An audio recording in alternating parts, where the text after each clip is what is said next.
Genesis 21. The Lord visited Sarah as he had said, and the Lord did to Sarah as he had promised. And Sarah conceived and bore Abraham a son in his old age at the time of which God had spoken to him. Abraham called the name of his son who was born to him, whom Sarah bore him, Isaac. And Abraham circumcised his son Isaac when he was 8 days old, as God had commanded him. Abraham was 100 years old when his son Isaac was born to him.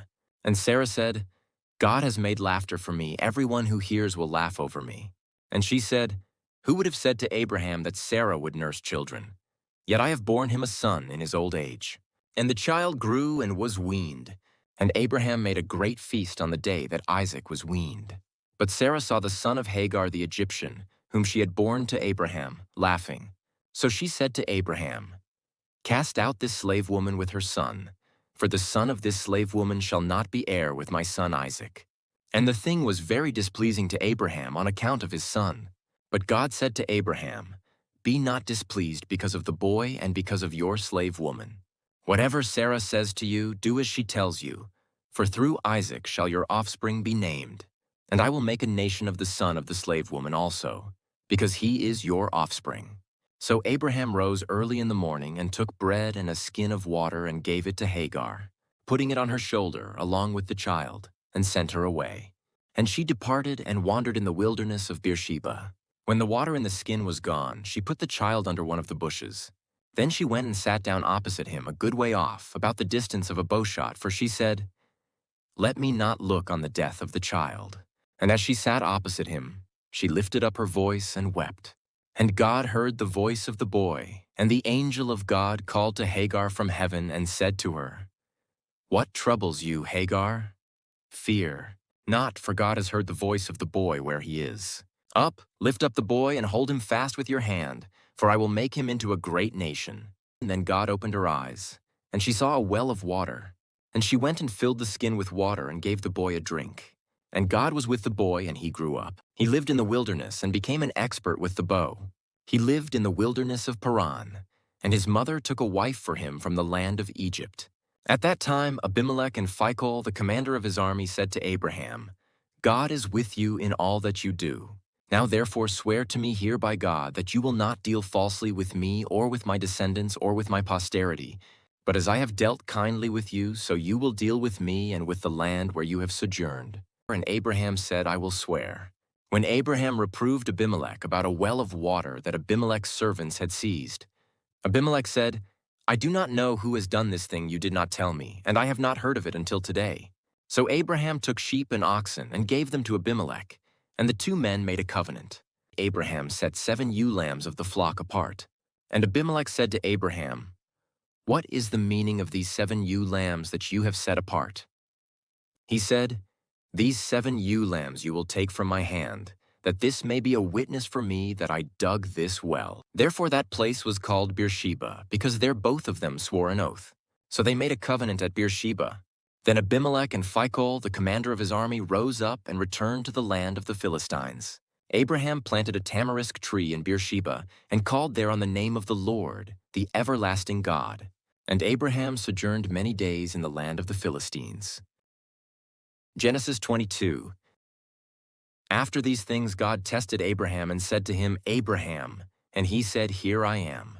He said, Take your son, your only son Isaac, whom you love, and go to the land of Moriah, and offer him there as a burnt offering on one of the mountains of which I shall tell you. So Abraham rose early in the morning, saddled his donkey, and took 2 of his young men with him and his son Isaac. And he cut the wood for the burnt offering and arose and went to the place of which God had told him. On the 3rd day, Abraham lifted up his eyes and saw the place from afar. Then Abraham said to his young men, Stay here with the donkey, I and the boy will go over there and worship and come again to you. And Abraham took the wood of the burnt offering and laid it on Isaac his son. And he took in his hand the fire and the knife. So they went both of them together. And Isaac said to his father Abraham, My father. And he said, Here I am, my son. He said, Behold, the fire and the wood, but where is the lamb for a burnt offering? Abraham said, God will provide for himself the lamb for a burnt offering, my son. So they went both of them together. When they came to the place of which God had told him, Abraham built the altar there and laid the wood in order and bound Isaac his son and laid him on the altar on top of the wood. Then Abraham reached out his hand and took the knife to slaughter his son.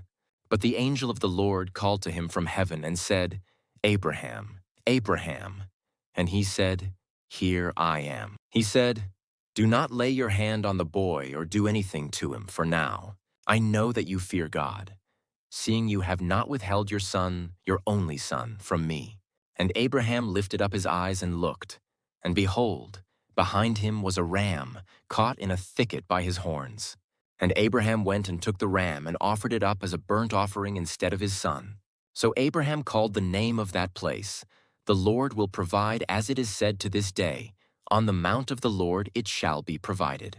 And the angel of the Lord called to Abraham a second time from heaven, and said, By myself I have sworn, declares the Lord, because you have done this and have not withheld your son, your only son, I will surely bless you, and I will surely multiply your offspring as the stars of heaven and as the sand that is on the seashore.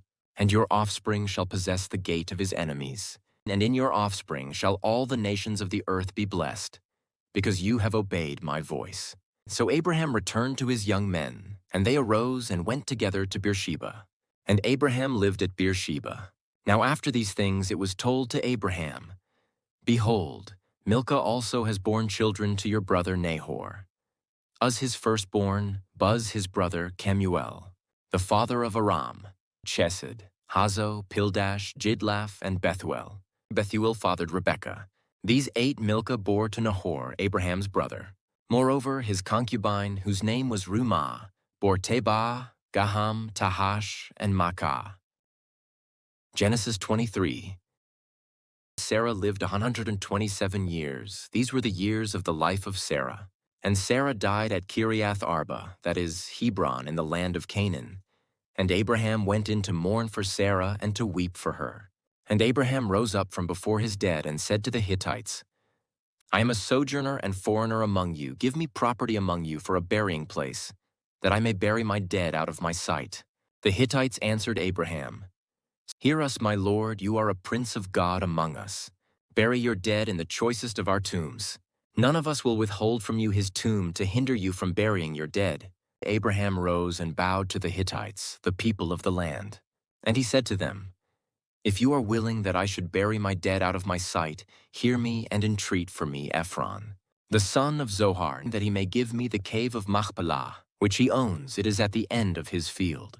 For the full price let him give it to me in your presence as property for a burying place.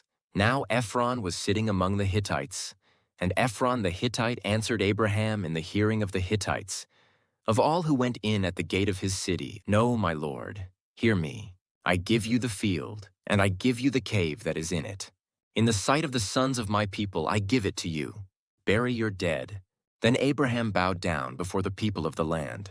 And he said to Ephron in the hearing of the people of the land, But if you will, hear me, I give the price of the field. Accept it from me, that I may bury my dead there. Ephron answered Abraham, My lord, listen to me, a piece of land worth 400 shekels of silver. What is that between you and me? Bury your dead. Abraham listened to Ephron, and Abraham weighed out for Ephron the silver that he had named in the hearing of the Hittites, 400 shekels of silver, according to the weights current among the merchants. So the field of Ephron in Machpelah, which was to the east of Mamre, the field with the cave that was in it, and all the trees that were in the field, throughout its whole area, was made over to Abraham as a possession in the presence of the Hittites, before all who went in at the gate of his city. After this, Abraham buried Sarah his wife in the cave of the field of Machpelah, east of Mamre, that is, Hebron, in the land of Canaan. The field and the cave that is in it were made over to Abraham as property for a burying place by the Hittites.